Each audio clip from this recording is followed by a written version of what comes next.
25 जून 1975 देश में आधी रात को रेडियो पर एक आवाज़ गूंजती है और वह आवाज़ होती है उस समय की तत्कालीन प्रधानमंत्री श्रीमती इंदिरा गांधी की। वह राष्ट्र के नाम संबोधन देते हुए एक घोषणा करती है और वह घोषणा होती है देश में आपातकाल लगाया जा रहा है, जिससे पूरे देश में एक लोकतांत्रिक भूचाल आ जाता है और वह आपातकाल देश में लगभग 2 सालों तक जारी रहता है। और आज वही 25 जून फिर है। आज पूरे देश में भारतीय जनता पार्टी द्वारा आपातकाल को काला अध्याय मानते हुए विरोध प्रदर्शन किया गया, जिसी के तहत राजसमंद जिला मुख्यालय में भी विरोध प्रदर्शन देखा गया। राजसमंद भाजपा द्वारा काली पट्टी बांधकर आपातकाल का विरोध जताया गया। इस दौरान राजसमंद सांसद दिया कुमारी, भाजपा जिला अध्यक्ष वीरेंद्र पुरोहित, इस कार्यक्रम के संयोजक मान सिंह बारट सहित भाजपा के अन्य पदाधिकारीगण मौजूद थे। साथ ही आज भाजपा राजसमंद द्वारा आपातकाल में जेल गए हुए लोगों एवं उनके परिवारों का सम्मान भी किया गया।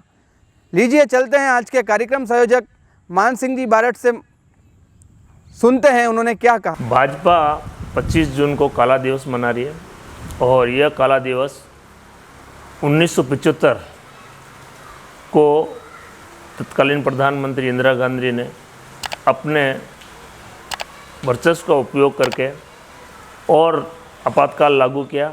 उसमें सभी देश प्रेमी और देश के जितनी भी पार्टियां जो देश को प्रेम करती थी उन सभी को उन्होंने जेल में ठूस कर बंद कर दिया मीसा कानून के तहत।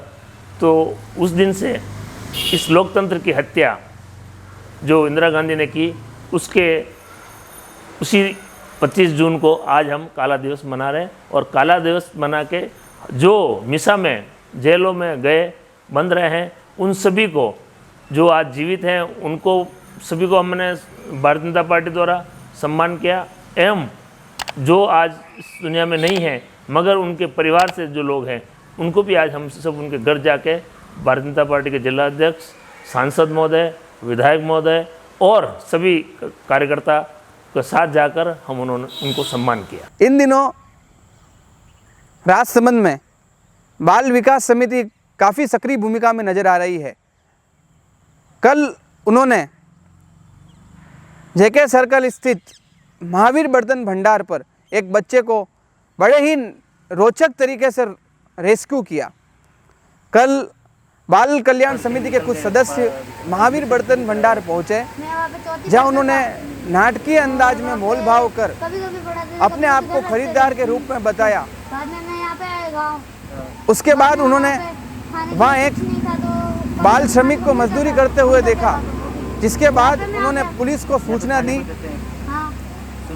थोड़ी देर बाद वहां पुलिस मौके पर पहुंची और उन्होंने बर्तन भंडार के मालिक के खिलाफ मुकदमा दर्ज किया तथा उस बालक को रेस्क्यू कर लिया गया। इस दौरान अध्यक्ष कोमल पालीवाल, सदस्य बहादुर सिंह चारण, सदस्य हरजेंद्र सिंह चौधरी, सीमा डागलिया, रेखा गुजर एवं चाइल्ड लाइन के सदस्य मरदर सिंह, अनीता विरागी एवं रेशमा परवीन आदि मौजूद थे। और आप सभी को एक निवेदन भी कर रहा हूं कि आपको कोई बाल श्रमिक कहीं मजदूरी करते हुए दिखाई दे तो आप तुरंत जागरूक होकर बाल विकास समिति को सूचना दें, जिससे बाल अपचारी को रेस्क्यू किया जा सके एवं जो बाल मजदूरी करवा रहा है उनके खिलाफ मुकदमा दर्ज किया जा सके एवं उनके खिलाफ कठोर कार्रवाई की जा सके। पिछले कुछ दिनों से राजसमंद विधायक दीप्ति माहेश्वरी दिल्ली के दौरे पर है। वह हर रोज विभिन्न केंद्रीय मंत्रियों से मुलाकात कर रही है। उसी कड़ी में आज उन्होंने केंद्रीय वित्त राज्य मंत्री अनुराग ठाकुर से मुलाकात की, जहां उन्होंने अनुराग ठाकुर को बताया कि कुछ बैंक के कर्मचारी बिना किसी ठोस कारण के युवाओं को लोन देने में आनाकानी कर रहे हैं, जिसकी वजह से केंद्र सरकार द्वारा जारी की गई योजनाओं में बाधाएं उत्पन्न हो रही है। उन्होंने निवेदन करते हुए यह कहा कि जल्द से जल्द इन कर्मचारियों के खिलाफ कार्रवाई हो, जिससे केंद्र की सारी योजनाओं को आसानी से लागू किया जा सके। और साथ ही उन्होंने उपचुनाव में सहयोग करने के लिए अनुराग ठाकुर का आभार जताया, क्योंकि अनुराग ठाकुर स्वयं दीप्ति माहेश्वरी का उपचुनाव में प्रचार करने के लिए राजसमंद जिला मुख्यालय पधारे थे। भारत भले ही टेस्ट का फाइनल हार गया है, लेकिन राजसमंद के कोरोना के आंकड़े भी कुछ क्रिकेट की तरह ही है और वह सुखद है।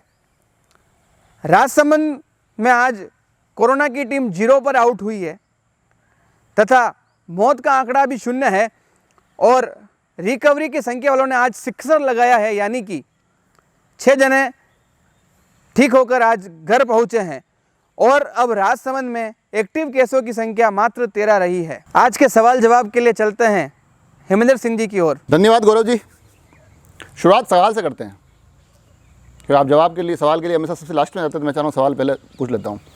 सवाल ये है कि राजसमंद जो चारों तरफ से पहाड़ियों से घिरा हुआ है, तो इनके जो पहाड़ी मार्ग हैं, तो इन तमाम रास्तों में एक किसी मार्ग पर एक किसी मोड़ से जुड़ा हुआ सवाल है, और वो सवाल ये होता है कि किसी एक मोड़ का नाम एक राज्य के नाम पर है, जो उसे आम भाषा में कहा जाता है, वहाँ जो उसका प्रचलित नाम है वो किसी राज्य के नाम पर है, उस मोड़ को किसी राज्य के नाम से जाना जाता है। तो दिमाग दौड़ाइए, पता लगाइए और हमें बताइए कि सही जवाब क्या है। जवाब से याद आया कल का जो सवाल था, जो हमने एक नया कुकिंग का शो शुरू किया है राजसमंद की रसोई, उसमें एक दृश्य बताते हुए हमने एक सवाल पूछा था कि वो मंदिर जहां हम प्रसाद का भोग चढ़ाने गए थे वो कौन सा है और उस चौराहे को क्या कहा जाता है। तो काफ़ी ज़्यादा मुझे लगा था कि ये सिर्फ मंदिर अंदर से दिख रहा है तो इतने जवाब नहीं आएंगे, मगर बेशुमार जवाब आए।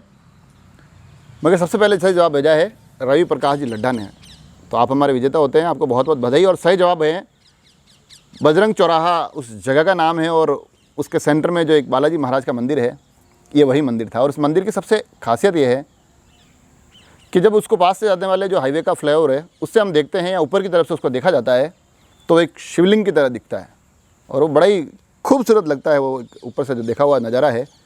तो रवि जी को बहुत बहुत बधाई। साथ ही आप लोगों से पुनः एक आग्रह, सवाल भेजिए राजसमंद से जुड़े हुए, बाहर के भी अगर कुछ रोचक प्रश्न होता आप हम भेज सकते हैं, सुझाव ज़रूर भेजिए।